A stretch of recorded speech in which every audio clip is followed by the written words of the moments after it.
Nathan's combat class with Jason had turned dangerous. Nathan never backed out of a fight, but today was personal. One day, I'll make your father my slave and piss on him.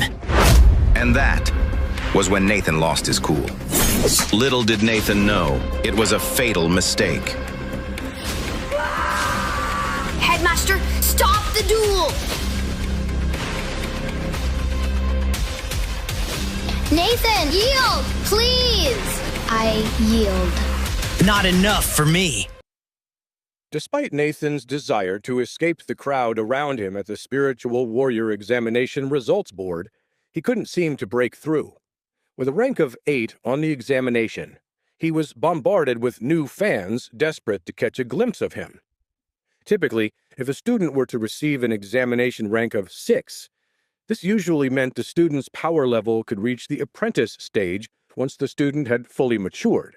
If the student received a rank of 7, it meant the student was more likely to reach a high level of the apprentice stage or even break into the lowest level of the master stage as an adult. A rank of 8 indicated the student's abilities were beyond exceptional. It was a great honor for the student's family, and the student likely would achieve a medium-level tier of the master stage as a fully matured warrior. Regardless of family status or wealth, a rank of 8 meant the student's family would be in a strong position to challenge another noble house for a seat of power.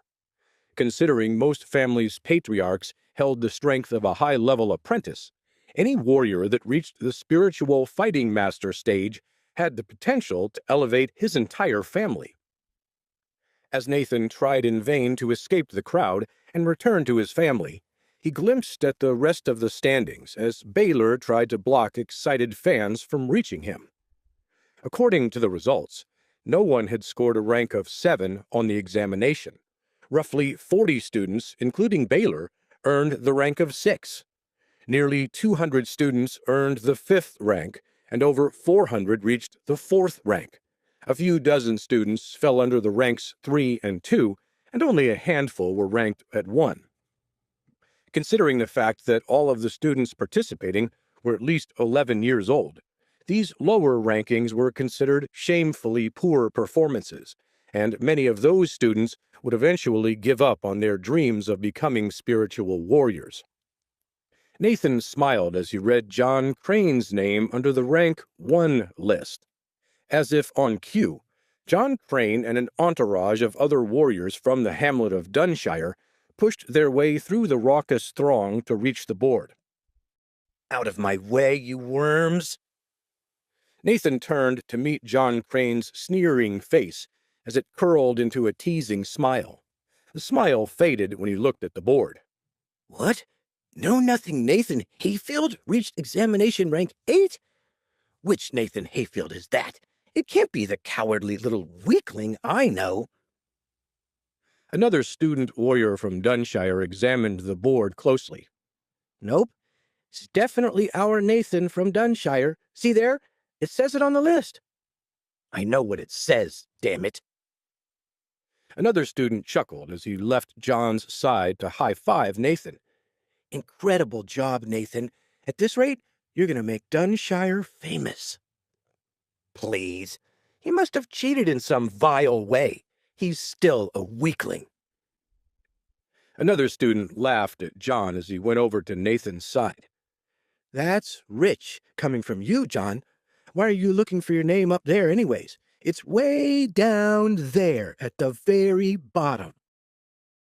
The entire group of students John had showed up with laughed, and now mocked him openly as they moved over to Nathan's side. John's brow furrowed. Before he could say another word, a hand roughly grabbed the back of his tunic and dragged him down the hallway to the very end of the list. "Who dares touch me in such a—" "Shut up, you imbecile." The color drained from John's face as Carlton Crane finally released his son as the boys from Dunshire laughed. The embarrassment stung John worse than if he had failed the exam entirely.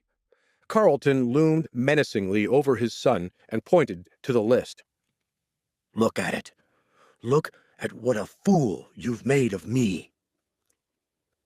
Before and during the examination, Carlton had boasted and bragged about his son's prowess to anyone who would listen.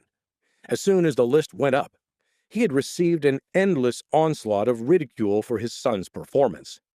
The Crane family name was now the butt of every joke in town.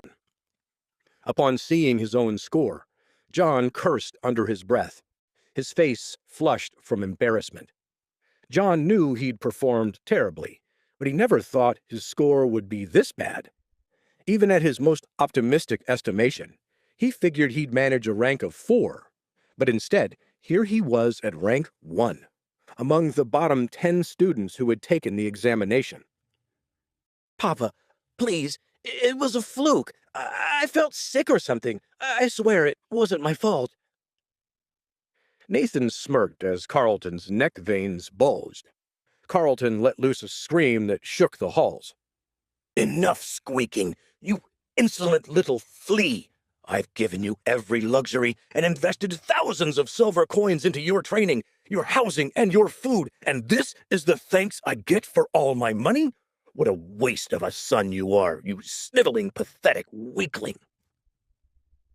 Tears welled up in John's eyes, and as much as the boy had earned his comeuppance, Nathan couldn't help but intercede. Whoa, relax there, Lord Crane. Such vitriolic language in public is unnecessary. So what if he flopped this time? I'm sure with hard work and patience, he'll receive a better mark on the next examination. Nathan's tone was equally comforting to John and teasing to Carlton, whose face grew redder as more eyes fell on him. John was utterly speechless. He really didn't understand what had happened during the exam.